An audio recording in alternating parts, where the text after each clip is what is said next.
ان ساری چیزوں سے. اگر ہم ان چیزوں سے باہر نکل آئے تو بے شک دیکھیے بہت آسانی ہے ہمارے لیے. دین نے تو بہت آسانی رکھی ہے ہمارے لیے. شریعت میں یہ مشکلات کہیں بھی نہیں ہے. یہ تو ساری ہماری اپنے ہاتھوں سے بنائی ہوئی چیزیں ہیں. اور اس میں نصیحت کی بات یہی ہے نا کہ جو ساری کائنات میں سب سے زیادہ اختیار رکھنے والی ہستی ہے وہ اپنی شہزادی کا نکاح جب اس سادگی والے انداز سے کر سکتے ہیں تو ہم اور آپ مالدار ہے بھی تو ایسے کتنے مالدار ہیں, کہاں تک کتنا پیسہ ہے. تو سوچئے نا کہ یہ اس میں ہمارے لیے بہت زیادہ اصلاح والے پہلو ہے ہمارے ماحول کے لیے, ہمارے کردار کے لیے. تو ایک جہیز کی رسم, کھانے پینے کی, ہال کی, مہنگے کپڑے لتے کی, یہ ساری چیزوں کو چھوڑ کر آگے بڑھیں. اور اس میں دیکھیے ایک ذاتی مشورہ کہ اس میں پہلے قدم اگر اٹھانا ہے تو بڑی شخصیات, جو نامور شخصیات چاہے وہ امیر ہے یا غریب ہے, وہ جب کریں گے تو پھر لوگوں کو یہ لگے گا کہ ارے اتنی فیمس ہستی جو ہے تو یہ کر سکتے ہیں تو پھر ہم کیوں نہیں, ہے نا. عالم علماء جو فیمس ہے اور مالدار لوگ. سیکنڈ کہ ان کے پاس اتنا پیسہ ہو گیا یہ خود اپنی بیٹی کی شادی ایسے کر. اگر ایسے اقدام اٹھائے گئے تو انشاءاللہ تعالی ہمارے بھی ماحول میں اللہ نے چاہا تو انقلاب آئے گا نا. چلیے بہرحال ہم اب موضوع کی طرف بڑھتے ہیں. خاتون جنت کی رخصتی پر بات کرنا ہے اور پھر آج کے موضوع میں بھی انشاءاللہ تعالی بہت سارے اصلاحی پہلو ہوں گے. تو نکاح ہونے کے بعد اور وہ کھانے کا اہتمام کیا گیا, اس کے بعد دیکھیے خاتون جنت کی رخصتی ہوتی ہے.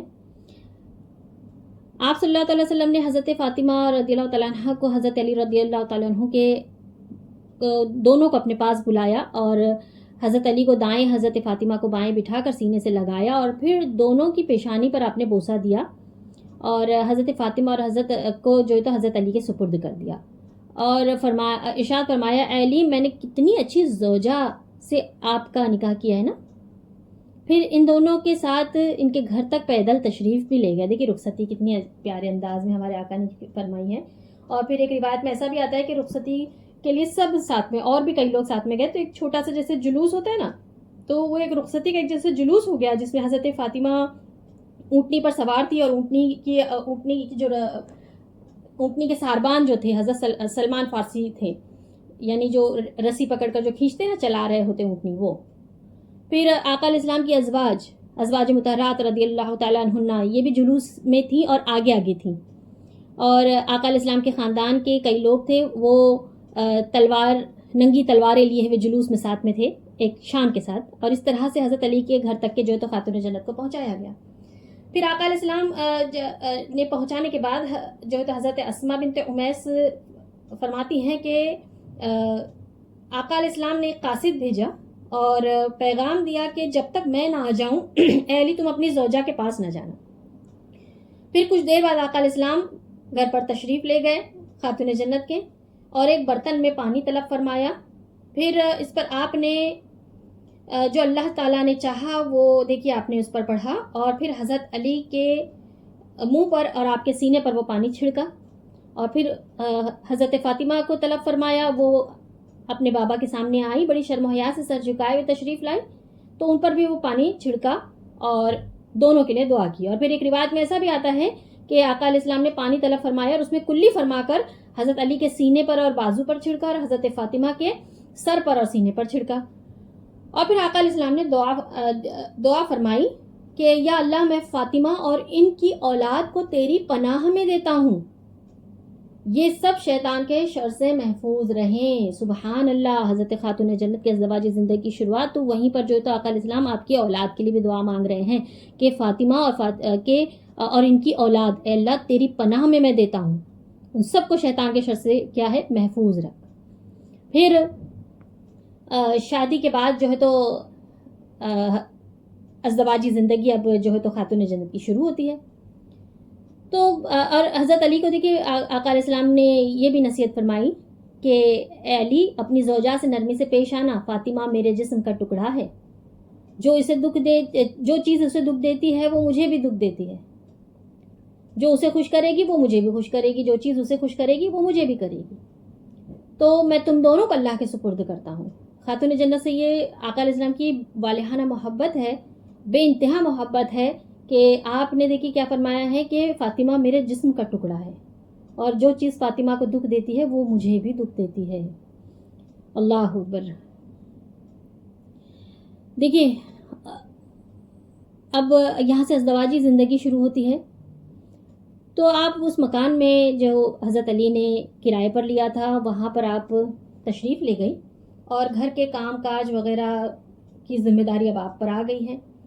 تو ان ذمہ داری کو آپ نے ذمہ داری کو بڑی خوش اسلوبی کے ساتھ, بڑے اچھے ڈھنگ کے ساتھ پورا کیا فرمایا ہے, اور اپنے شوہر کا پورا ساتھ دیا ہے, کیونکہ حضرت علی بڑی غربت والے دن گزار رہے ہیں, یہ سب کو پتہ ہے نا. تو حضور پاک صلی اللہ تعالی وسلم نے دیکھی جو گھر کے کام کاج ہے نا, اس میں گھر کا جو کام ہوتا ہے چکی پیسنا, یعنی روٹی وغیرہ بنانا, کھانا بنانا, جھاڑو وغیرہ, تو یہ سارا کچھ جو ہے تو خاتون جنت سے اپنی شہزادی سے کے سپرد فرمایا. اور باہر کے کام جیسے بازار سودا سلف وغیرہ لانا ہوتا ہے, پھر جو تو اس زمانے میں گاڑیاں نہیں تھی نا, تو سب کے پاس سواری کے لیے اونٹ وغیرہ ہی ہوتے تھے, تو اونٹ کو پانی پلانا یہ سب حضرت علی کے سپرد کر دیا کہ آپ یہ کام کر دیا کریں. تو یہ دونوں بھی جو ہے تو اپنی ازدواجی زندگی میں اپنے اپنے ذمہ داریاں بڑے بہترین طریقے سے ادا کرنے لگے.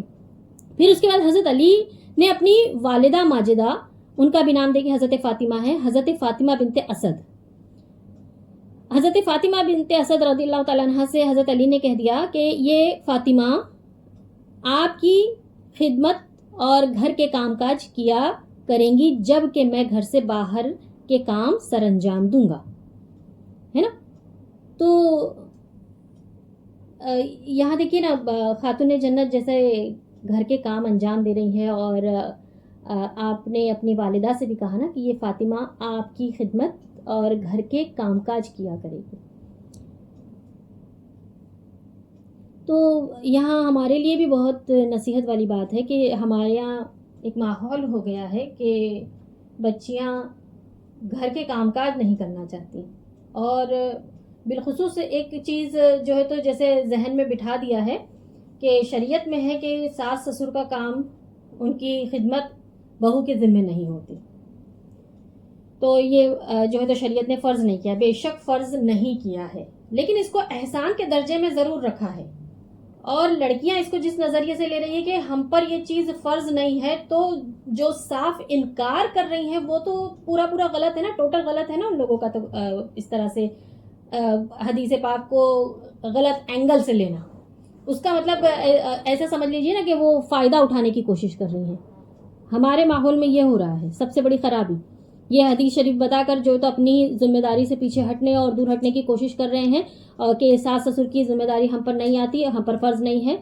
تو یاد رکھیے جب اتنی شریعت کی پابند ہے اگر وہ لڑکی, تو بالکل صرف اس حدیث پر عمل ہی نہ کرے بلکہ ساری ہی چیزوں میں جو ہے تو شریعت کی پابند رہے نا. باقی اور چیزیں بھی ہیں کہ شوہر اپنی حیثیت کے حساب سے آپ کو لباس پھر آپ کا جو تو باہر جانا, گھومنا پھرنا, ورلڈ ٹور, یہ وہ ایسے ویسے ٹرپ, یہ بھی اس کے ذمے پہ نہیں جاتے. آپ کے مہنگے شرارے گرارے یہ بھی اس کے ذمے پہ نہیں جاتے. پھر یہ ان چیزوں کو بھی ترک کریں جب آپ ان چیزوں, بلکہ کئی جگہ پر تو حیثیت ہے نہیں ہے لیکن کریڈٹ کارڈ پہ پیسہ لے کر جو تو باہر جا رہے ہیں, گھوم رہے ہیں, پھر رہے ہیں, اور شوہر یہ سب خوشی سے کروا رہا ہے اپنی بیوی کی خوشی کے لیے. تو پھر کیوں کروا رہے ہیں؟ شریعت کی پابند ہے جب, تو پھر یہ بھی نہ کروائیں. تو یہ بینیفٹ لینے والا کام نہ کریں, ایڈوانٹیج لینے والا کام یہ اینگل سے کبھی نہ لیں. جب خاتون جنت جیسی شخصیت گھر کے کام کاج کر رہی ہیں تو پھر ہم اور آپ جو ہے تو کیا ہے, سوچے ہی نہیں. تو اب دیکھیے حضرت خاتون جنت چکی پیستی اپنے, یہاں تک کہ آپ کے ہاتھوں پر نشان پڑ گئے, پانی بھر کر لاتی اور پانی کے مشکیزیں خود اپنے ہاتھوں سے اٹھایا کرتی تھی, تو وہ سینے پر لیتی تو وہ مشک کی جو رسی نا اس کے نشان سینے پر پڑ گئے تھے. گھر میں جھاڑو وغیرہ دیتی جس کی وجہ سے کپڑے بھی میلے کچیلے رہا کرتے تھے. تو ظاہر سی بات ہے جو گھر کا کام کرتے ہیں ان کے کپڑے ایسے رہتے ہی نا. ابھی جو ہے تو مطلب ہم لوگوں کو سب کو بہت اپڈیٹ رہنا ہوتا ہے, اور جس کی وجہ سے مطلب یہ کام نہیں کریں گے وہ کام نہیں کریں گے, یہ سارا کچھ جو تو چوچلے ابھی کی جنریشن نے بہت زیادہ ان چیزوں کو اپنا لیا ہے. اللہ تبارک و تعالی ہمارے حال پر کرم فرمائے. ذمہ داری پوری نہیں کریں گے تو پھر چلے گا کیسے بھائی. اب دیکھیے ایک دن مؤذن رسول حضرت بلال فرماتے ہیں کہ صبح کی نماز کے لیے میں دیر سے پہنچا، تو حضور پاک صلی اللہ علیہ وسلم نے فرمایا کہ تمہیں کس چیز نے روکے رکھا، دیر سے کیوں آئے، باجماعت نماز نہیں پڑھ سکے تھے؟ تو حضرت بلال عرض کرتے ہیں کہ میں خاتون جنت کے مکان کے پاس سے گزر رہا تھا، وہ آٹا پیس رہی تھی اور بچے ان کے پاس، یعنی یہ اور آگے کی بات، یہ رخصتی کے فوراً بعد کی بات نہیں، اور آگے کی بات، جب تک کہ یعنی امام حسن اور امام حسین کی پیدائش ہو گئی ہوں گی اس وقت کی بات، تو بچے ان کے پاس رو رہے تھے، تو میں نے عرض کی کہ اگر آپ چاہیں تو میں آٹا پیس دیتا ہوں، یا پھر آپ چاہیں تو میں بچے سنبھال لیتا ہوں، یعنی ایک کام میرے سپرد کر دیجیے۔ تو انہوں نے فرمایا کہ میں بچوں پر زیادہ شفقت مہربان ہوں، تو لہٰذا انہوں نے بچے سنبھال لیے اور وہ اندر ہو گئی، اور پھر میں جا کر ان کی چکی پیس آیا، لہٰذا مجھے آنے میں دیر ہو گئی، ہے نا۔ آقا علیہ السلام مسکراتے ہیں، اس بات پر آقا علیہ السلام نے مسکرایا۔ دیکھیے خاتون جنت، یہ جنت ہم لوگ عام طور پر کہتے ہیں نا کہ یہ جنتی خاتون ہے، کسی بھی عورت کو دیکھ کر ایک اچھا گمان کرتے ہیں، بڑی نمازی ہے، متقی ہے، تو جنتی خاتون ہے، یعنی جنت میں جانے، اللہ تبارک و تعالیٰ اسے جنت نصیب فرمائے، اس طرح سے ہے نا۔ لیکن یہ خاتون جنت، جنت والی خاتون، جنت کی مالکہ ہے، یہ جنت والی بھی ہے، جنت تقسیم فرمانے والی بھی ہے، بہت زیادہ اختیارات ہیں ان کے، اور یہ چکی پیس رہی ہے۔ تو ہمارے لیے تو بہت زیادہ سوچنے والی بات ہے کہ پھر ہماری اور آپ کی تو کوئی حیثیت ہے ہی نہیں، کیا ہوگا ایسا ہمارے پاس بینک بیلنس بھائی۔ تو اب آگے بڑھتے ہیں۔ حضرت جابر بن عبداللہ رضی اللہ تعالیٰ فرماتے ہیں کہ ایک دن حضور پاک صلی اللہ علیہ وسلم حضرت فاطمہ کے گھر تشریف لے گئے، تو آپ اونٹ کے بالوں سے بنا ہوا موٹا لباس پہنے چکی میں آٹا پیس رہی تھی۔ تو جب نبیوں کے سلطان کی نظر پڑی، لباس ایسا موٹا سا ہے نا، تو نظر پڑی تو آنکھوں سے آقا علیہ السلام کے اشک بہنے لگے۔ تو سرکار دو عالم صلی اللہ علیہ وسلم نے فرمایا کہ دنیا کی تنگی اور سختی پر صبر کرو، دنیا میں جو بھی تنگی آتی ہے، جو بھی سخت حالات آتے ہیں، ان پر کیا کرو؟ صبر کرو، تاکہ جنت کی ابدی نعمتیں حاصل ہو، ہے نا۔ کتنی پیاری حدیث پاک ہے، دیکھیے۔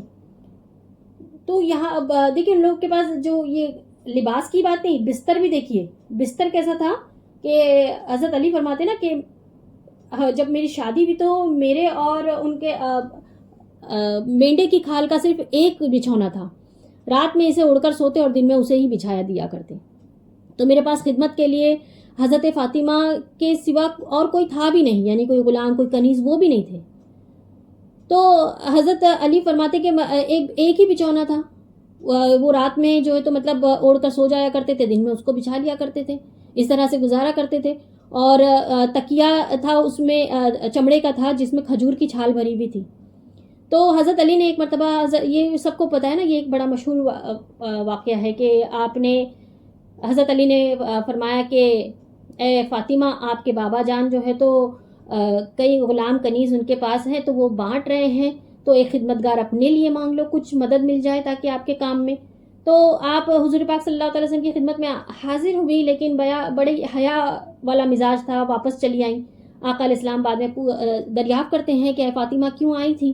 تو حضرت علی نے بتلایا کہ وہ ایک غلام یا کنیز کے لیے آئی تھی کہ آپ اگر وہ عطا فرما دیتے تو کام کاج میں مدد ہو جاتی۔ تو آقا علیہ السلام نے دیکھیے کیا فرمایا، پیارے آقا صلی اللہ علیہ وسلم نے تسبیح عطا فرمائی۔ تسبیح کے وہ سب جانتے نا ہم لوگ کہ 33 مرتبہ سبحان اللہ، 33 مرتبہ الحمدللہ، اور 34 مرتبہ اللہ اکبر، کہ فاطمہ یہ پڑھ لیا کرو۔ اور پھر آقا علیہ السلام نے ارشاد فرمایا بیٹی صبر کرو۔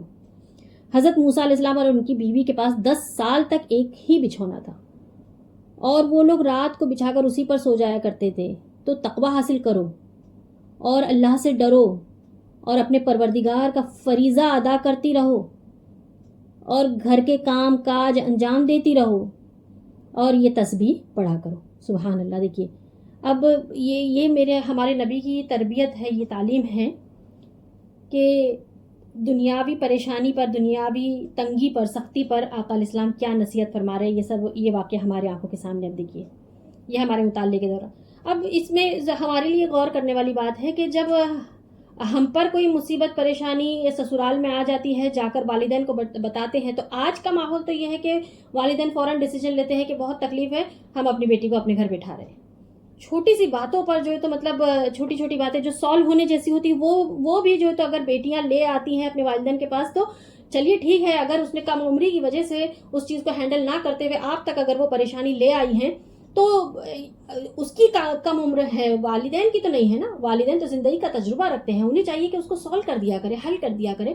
لیکن آج کے ماحول میں ہے کہ بیٹی کو فوراً بٹھا دیتے ہیں کہ ہماری بیٹی کو یہ سہولت نہیں، ہم نے تو شہزادی بنا کے رکھا تھا، ہم نے تو ایسا رکھا تھا، ہم نے ویسا رکھا تھا. اور کہیں پر بھی جو ہے تو صبر والی بات اپنی اولاد کو سکھاتے ہی نہیں. تو یہاں پر دیکھیے مفتی احمد یار خان نعیمی رحمۃ اللہ تعالی علیہ فرماتے ہیں کہ اس حدیث شریف سے تو یہ معلوم ہوا کہ جو فقر ہے، تنگ دستی ہے، وہ غنا سے افضل ہے، اور صبر جو ہے تو شکر سے افضل ہے. تو یہ بھی معلوم ہوا کہ ماں باپ کو کیا چاہیے کہ اپنی اولاد کو محنت کرنے کی عادت ڈالے، عبادت کی عادت ڈالے. آقا علیہ السلام کیا فرما رہے ہیں کہ اللہ سے ڈرو اور اپنا فریضہ انجام دیتی رہو. اور ہمارے یہاں دیکھیں نا، ابھی جیسے ایک مثال کے طور پر ابھی رمضان کا مہینہ ہے، ہمارے اللہ کی کئی نعمتیں ہیں، لیکن فریضہ کتنا انجام دے رہے ہیں ذرا غور کریں گے.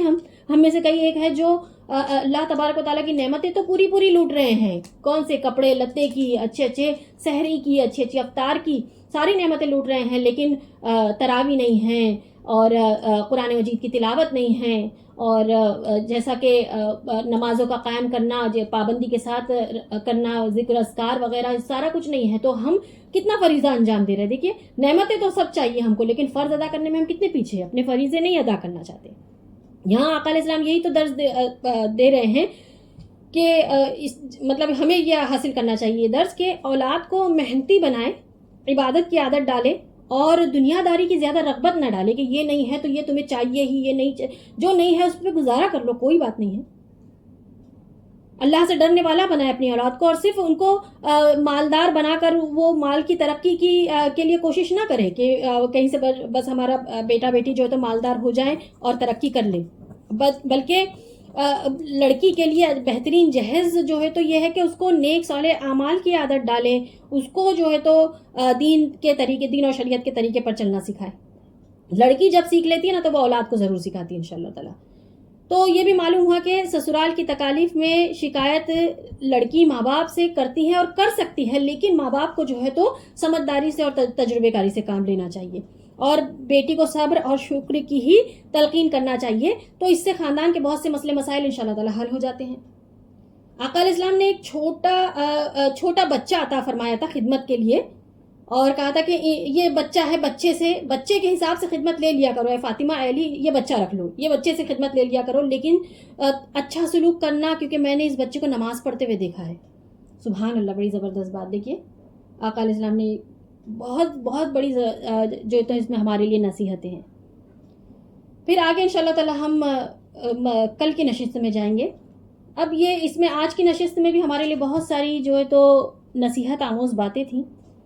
اگر یہ آپ لوگوں کو اچھی لگی ہیں تو آپ اپنی بہن بیٹیوں کو بھی اسے پہنچانے کی کوشش کریں کہ ہمارے اندر تاکہ تبدیلی آئے. ایسے تو نصیحت کے لیے بہت ساری باتیں، اور کتنا بھی وقت اگر اس پر بول دیا جائے تو تب بھی وقت کم ہی پڑے گا، لیکن مختصر میں اتنا ہی کافی ہے. تو اللہ تبارک و تعالیٰ اسی میں ہمارے لیے جو ہے تو خیر عطا فرمائے، بھلائی عطا فرمائے. آپ میں سے جو بھی بہنیں اسے سن رہی ہیں، آپ کی ذمہ داری ہے کہ اسے آپ آگے بڑھائیے اور اپنی بہن بیٹیوں تک، اپنی خاندان کی دوسری عورتوں تک، اپنی جان پہچان والیوں تک اسے بڑھائیے، تاکہ ہمارے ماحول میں بھی جو ہے تو تبدیلی آئے، انقلاب آئے، خاتون جنت کی سیرت پاک کا وہ اثر ہمارے اندر آئے کہ ہمارے اخلاق اور کردار روشن ہوں. آمین یا رب العالمین. اللہم صلی وسلم علی سیدنا محمد وعلی آل سیدنا محمد کما تحب و ترضی بان تصلی علیہ الصلوۃ والسلام علیک یا رسول اللہ صلی اللہ علیہ وسلم.